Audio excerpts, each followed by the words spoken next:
let's get into it. How can a narcissist become better, if it's even possible for them to become better? Oh, this is where I get yelled at. So, so narcissistic personality disorder is pervasive, right? So it's different. When someone says, "Oh, they're such a narcissist," it's very different. People use the word incorrectly all too often. So it's important to define exactly what that is first. Second, somebody with narcissistic personality disorder, rarely do they present for treatment for a couple reasons. One, they don't feel anything's wrong. Two, it's everybody else's fault. And three, there's no concern for how their behaviors impact others, even if they are aware of it. Now, you will hear from people, everybody can change, and everybody has, and of course everybody can change. There are always, there's nothing's an absolute, I will say that.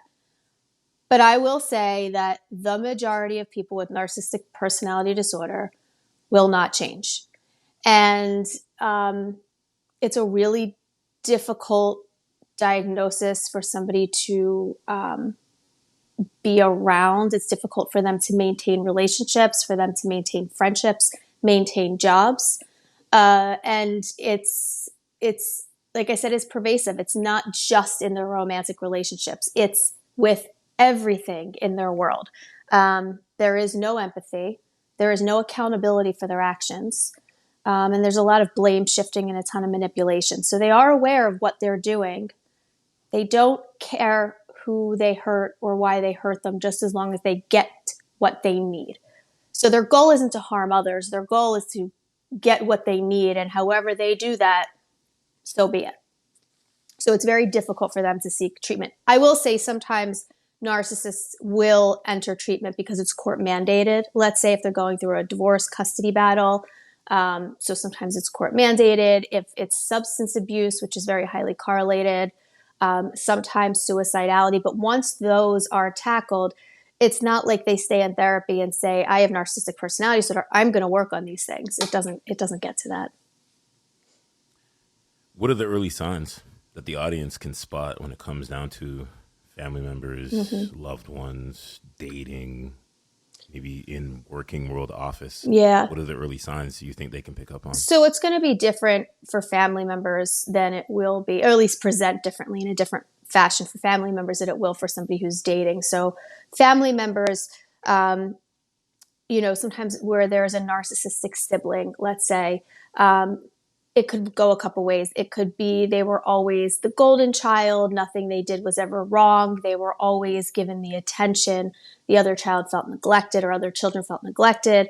They just kind of suck the energy and the life out of the family. Every ounce of energy is devoted to them. Good, bad, it doesn't matter.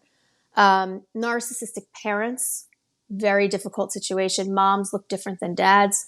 Narcissistic mothers tend to manipulate by emotions like guilt and shame.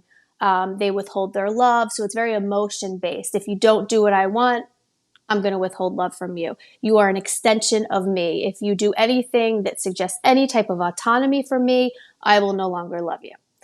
Dads, it looks a little bit different. They're very hands-off, not involved. Kids are kind of in the way. They can be very harsh on the children, but they tend to be a little bit more absent, very hot and cold. And then in relationships and dating, that looks very different as well. In the beginning, it's amazing.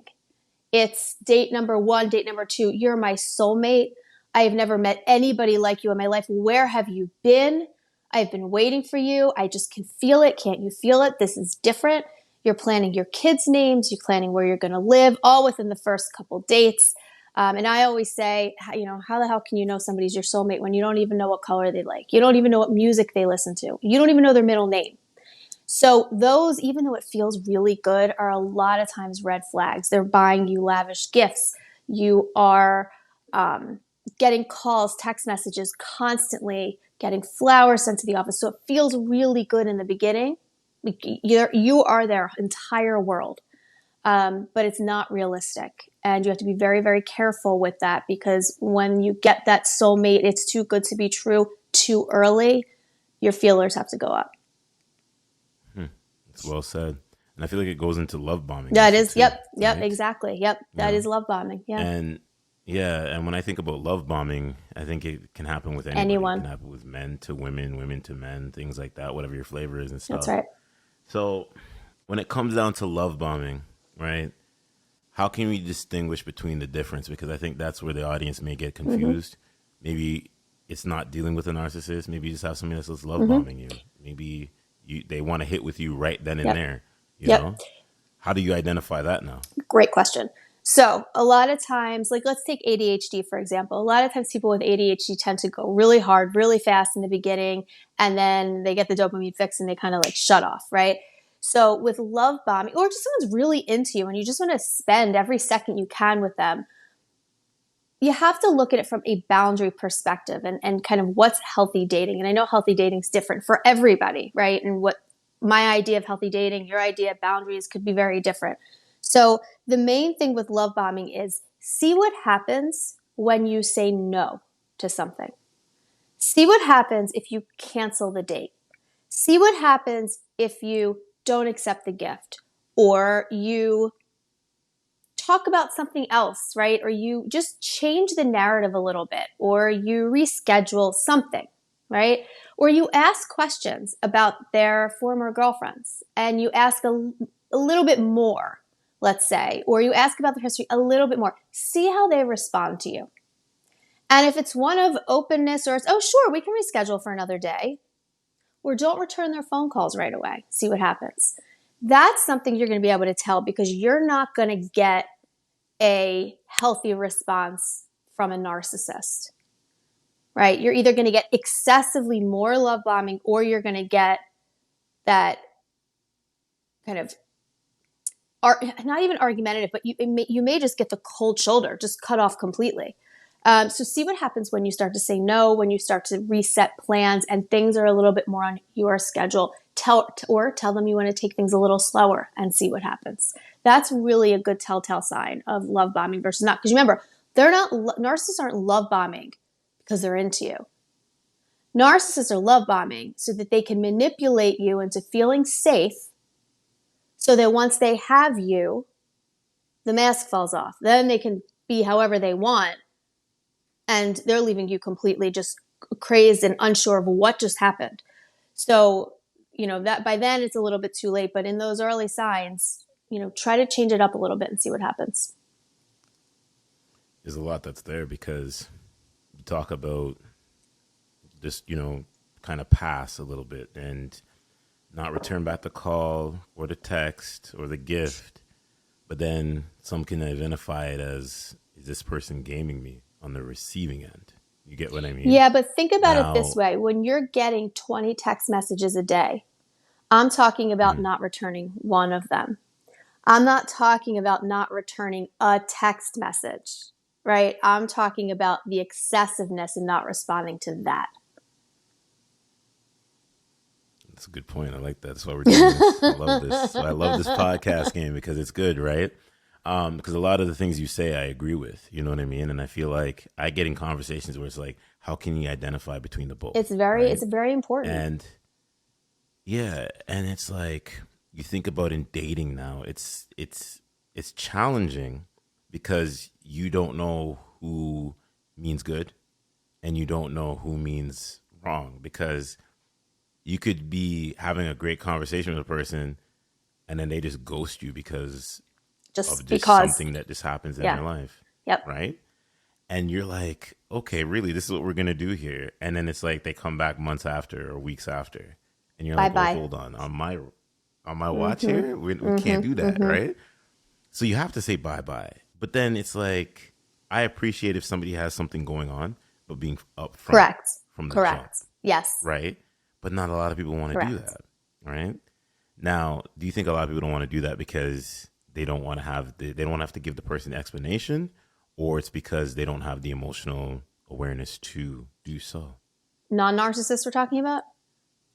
We can talk about however, yeah. I think it honestly depends on the person. It depends on their, how well they express their emotions. It depends on maybe they're embarrassed about what's going on and so they don't want to say it, or maybe they don't feel comfortable because for whatever reason, they're just not comfortable sharing that stuff. So, I think that it's a really a case by case basis. What I will say is that if you get the sense somebody, just falls off the face of the earth and comes back and gives you a reason, and in your mind seems reasonable, and you want to give it another shot, who's to say you shouldn't? However, if you find that this is a pattern you are frequently in, I would ask yourself, rather than should I give them another shot, focus it more on you and say, why do I keep getting these types of connections, right? And I would focus more on your dating patterns and who you're choosing.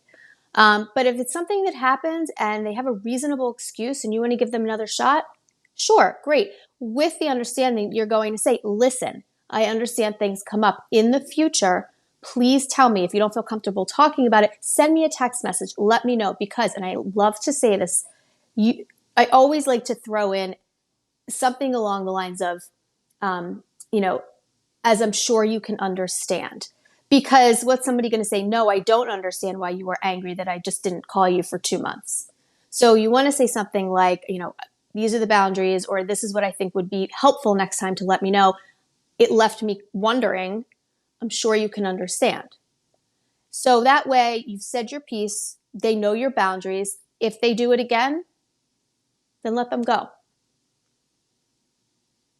Actionable tips by Dr. Z, I love it. So what are some of the actionable tips you can give the audience that they can take to become better, right? To understand what's in front of them when it comes down to, we're talking about dating, courting, man, woman. Speak to the audience there. What are some actionable tips they can take as far as when it comes down to powerful communication? Yeah, I think it's important to go into relationships with your boundaries, not the other. You don't want to adopt the other person's boundaries because they might not be your boundaries. And so you want to make sure what your dating boundaries are, right? And you want them to be known. Remember, boundaries don't change. Oh, I lost you. Hopefully you can still hear me. Boundaries don't change the other person's behaviors. Boundaries are, it's information that you're giving out to let the other person know how to treat you. Either they're going to respect them or they're not. And so you need to, for yourself, figure out what your boundaries are, let them be known when it's appropriate. And if the other person doesn't follow through, that's on them. That doesn't mean your boundaries are wrong, right? So that's number one for communication. Because if you don't know what your boundaries are, you're kind of, I like to call it just kind of like all over the place while dating. The other is make sure you know what your expectations of the date is, right? Make sure you manage your expectations. If you are going out on this date and let's say you've been talking to the person for 3 months and you know everything about each other and your expectation of going out on this date is you're going to fall madly in love and this is it and you're finally going to meet, you may want to take a step back and manage those expectations. Know the difference between what you hope would happen versus what reality is versus what's healthy. And this is where I always say this is where Disney effed us all up, because Disney has this idea that you're going to meet this person, you know literally nothing about them, you're going to fall madly in love for the first time you meet and everything's going to be great. No. And it also makes you feel if that doesn't happen, that the relationship is kind of crappy. And that's not the case either. So manage your expectations. You don't need to like everybody you date. You may want to like them, but you don't need to like them. So don't hang on to somebody you're not interested in just for the sake of having that person. And I always say this and everyone's like, oh yeah, but that means different things for everyone. Taking it slow. What I mean by this, and this is going to be very different for everybody, take it slow based on what your version of take it slow is. Okay. And that's where the compromising comes in. Someone else's version of taking it slow is going to be different than yours. You need to be open and communicate and understand if your definition of taking it slow is seeing each other 4 times a week and the other person's is 1 day a week. Again, take that pause and ask yourself, are these my expectations, or does this person, are they not into me? Because a lot of times people will kind of miss each other because 1 time a week for somebody seems pretty normal to them. You may think 4 times a week is, and therefore you may interpret it for your own reasons. They're not interested in me, and respond accordingly. So you want to make sure you don't miss opportunities just because your expectations are different. You said some real stuff there, because it's like seeing somebody 4 times a week is, for me, I think that's a little excessive. I think 2 to 3 is doable. You put a weekend in there, a Saturday or a Sunday. And that's even in the early stages. That comes from my personal perspective and things like that. You know what I mean? And I think so many people want to, because I'll be honest, I'll say it. Like in my younger years when I was 19 and the girl I dated for 6.5 years, we saw each other every single damn day. As we got older, it fizzled out. And I was like, look, you know what? I don't want to see this person all the time. So when they got to go on vacation with their family, there was that time where I had that breath of fresh air, and I was like, oh my God, this is amazing. But it wasn't like we had any issue. It was just, I need the space. I got freedom, and now you get freedom. You're like, yeah, so I got to just roll with the freedom. But freedom doesn't mean go do other things. It doesn't mean go date or talk to other people. It means I got the freedom to just and escape. it's important you know what that I mean? you know, I always talk about relationships being kind of a Venn diagram, where it's the 2 circles, right? And they overlap, and then there's the middle. And people think that that middle part where the 2 circles interact should be the biggest. It's not. It should be the smallest. There's you, there's the other person, and then there's the smaller part where you overlap. And that's your relationship identity, right? You never want to lose yourself into the relationship, right? You never want to take the attitude of it's us against the world. No, it's very unhealthy. You have to maintain your identity. You have to and the other person has to maintain their sense of identity, and then you meet nicely in the middle. And of course, there's going to be variations, and it's going to shift as your relationship changes, as you get older. Things happen. You have kids. You have bills. Like things happen. Life happens. But even if the relationship is great and it works out, you still need to maintain your own sense of self. If the relationship does not work out, you don't want to lose your sense of identity. Let's say the circles overlapped completely instead of in the middle. You want to make sure you don't lose your sense of self and your self-identity when a breakup happens, right? You still want to maintain you. Otherwise, you're really going to feel like you lost your sense of self if everything was based on that one relationship. And that's often, speaking of narcissism, what happens to the partner of a narcissist. The narcissist deliberately makes it so that that person loses their total sense of self-identity, so that when they are without the narcissist, they don't know who they are. It's almost as if they don't exist. No, it makes sense. And I feel like we always have those friends, family members that want to give us that feedback when we're out of a relationship. And some of it can be, I can't even speak now. Some of it could be constructive criticism, ladies and gentlemen, on a Monday. Brain's not working today. But why should we never take criticism from somebody that may have not been in our space? But we seem to want to take that criticism. Sometimes we feel obligated, right? Sometimes we feel like it's easier just to take it than the battle it'll come if you don't. But here's the thing. There's a difference between hearing it and taking it, right? I could give you constructive criticism, and you can either hear it and take it. You can hear it and not do anything with it. So I think if people are going to give you constructive feedback about a relationship and you want nothing to do with it, but you have no way out, hear it. Thank you for your input. I'll consider it. Walk away. Or you have to ask yourself too, sometimes we ask people, the wrong people, for information about how we should handle certain things in our lives when we know we should not be going to them. It's never done any good for us, but yet we just hope this one time they'll help us. And they never do. And they end up making you feel more like shit anyway. So you have to ask yourself, one, is this person that I'm going to help me because they have in the past? Or am I hoping that they'll help me when they never have in the past? And if it's someone that's just going to just spew their stuff and give you feedback, you don't have to take it. So true. So true. I feel like the audience and people are so misguided in this world. And you hear some people say that there's pee in the water or there's muck in the water when it comes to the dating realm. What is, from your personal professional expertise, something that, let's go men first, can take away from this conversation that may be having that issue of it's so hard to go out there, it's so hard to date, it's so hard to find the right woman because there's all these distractions, and then we'll bounce it back to men. What could you So give I think, men? yes, it is hard. Period. Stop trying to think it's not going to be hard. It's dating's frustrating. It can be like a full-time job. It's exhausting. It's emotionally exhausting. And not even that, you have to figure out where you're going to go. Do you have enough money to go there? What are you going to wear? Does this person know this person? And now with social media, it's like you know their entire story before you even meet them, because let's be honest, you're going to search them and you're going to ask people about them. So it's a very different era now. There's no really blind dates, right? So I think the expectation that it's going to be easy, remove that. If it is, great, but dating's tough. I mean, it really is. It's exhausting.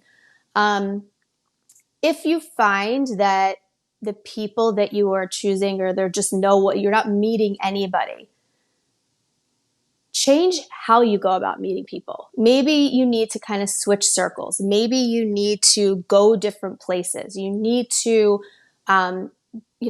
do things that you haven't done before. Meet different types of people, right? Let people know you're looking. Let people at work know you're looking. A lot of times, people, they don't think to set anyone up because it's not on their mind. But if you actually come out and say, listen, if you know of anyone, set me up, I'm looking. People, you'll be on their mind to do that. But I think it's important to ask people maybe that are outside of your usual circle or group. Don't be scared to go new places, to meet new people. Do new things to meet new people. The other thing is be very mindful of your patterns and what it is and why it is you keep gravitating towards the same people that you do. What about it is pulling you towards them, and is it working for you? And if it's not working for you, why do you keep doing it? Probably because it's familiar and you're an expert at whatever it is you're doing. But it may be time to get uncomfortable and switch gears a little bit and start pulling for people that maybe are outside your comfort zone, because maybe your comfort zone's not working for you anymore. Maybe at 19 it did, right? But at 39 it doesn't anymore, and that's okay. And that's actually more normal than not. Who I would have dated at 16 is very different than who I would have dated at 26 and 36 and so on. So true. Wow. I love it. It's cling clang and it's boom bang. You know what I mean? And you see it happen so much now, where we may not find the right people that, again, what you just said, that we've dated in our 20s now that are going to be in our 30s, because it's about where are we at in life, right? And I always say is continuously every day we're supposed to be working on ourselves. So when people give us the whole, I got to work on myself, I kind of look at that to be a piss poor excuse a little bit, because it's like every day we're supposed to be working on ourselves, right? I could hit my soundboard right now and say it's every day. That's right. We're supposed to be working on ourselves. It's not let me take a break for 2 years and whatever to work on myself. That's right. No, every day should be a progression. Every day you should be looking to get to, 1% better, 2% better, however you want to do it. Whatever you put in your coffee, whatever you put in your tea. You know what I mean? I was just at a conference and someone just said that every day try to do something 1% better. They stole it from you. They stole it from me. And the other thing too is you want to make sure that the people you're aligning yourself with, friends, people you're dating, whatever, are in line with what you value. Not goals, but what you value. And it just becomes smoother sailing when you are aligning with people that have similar values as you. Let's say you're a student. I value being a good student. I value being, healthy, whatever it is. I value being, an adventurous eater. Like you want to make sure that you align with people that have similar values, because then you'll have more in common with them naturally. And also, again, I get crap for this sometimes too, but I'm not a big believer in the whole soulmate, one person for one person.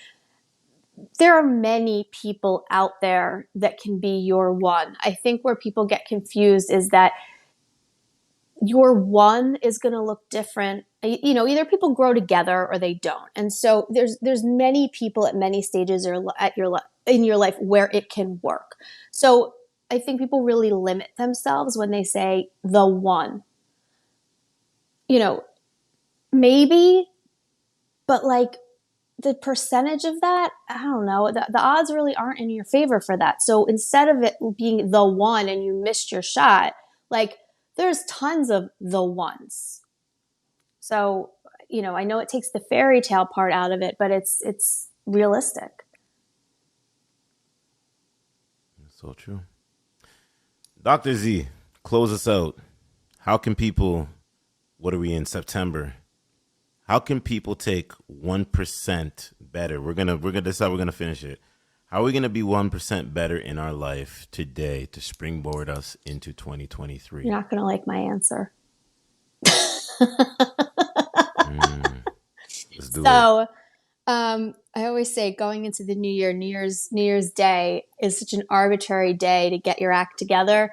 And it kind of goes along with what you were saying, that every day you should be trying to, do something different, not necessarily make yourself better, but just are your behaviors in line with what you value? So I always say January 1st is no different than December 31st. So I think that from this day forward, what I tell people to do is you always want to be assessing and reassessing your values, because they're going to shift. And the way I think you become 1% more effective at living your life is to constantly change your behaviors to make sure they're in line with what you value. Because anytime your behavior goes in the opposite direction of something that you value, you tend to put yourself more at risk for just lower mood and sadness, anxiety, depression, making poorer choices, making impulsive choices. So always assess your values. If you value being healthy, and part of that is you like to walk, did you walk twice a week? Yes, great. There's your 1%. Did I walk not at all? Nope. That's not in line with what I value. So can I walk for 30 minutes once a week? Can I start that small? Yes, I did it. Great. There's my 1%. So it's always in small increments. I like to say insultingly small. Always assess your values, reassess them. And then the simple question is what I did today, all the behaviors that I did today, in line with what I value? And then that's how you continuously keep yourself moving in a forward direction. Well said. Where can everybody check you out? Psychologist. Yes. Dr.Z_psychologist. And my podcast, it's me, Dr. Z. You can get anywhere you listen to your podcasts. And yeah, that's it. That's where you can find me. My website, drjaimezuckerman.com. That I remembered. And I have books. I have 2 books. Yes, thank you. My first book just came out in April. It's called Find Your Calm. And it's basically kind of everything we just talked about kind of values and moving forward and setting actionable items and behavioral steps to get you there. And the second one just came out in August, and that one is Find Good Habits. Again, both are on Amazon, Target, Barnes & Noble, both kind of that behavioral workbook, interactive type exercises. Thank you. Beautiful. Thanks for having me. I appreciate you. Yeah, this was fun. Thank you. We'll definitely jam again down the road. All right? Okay. Have a good one.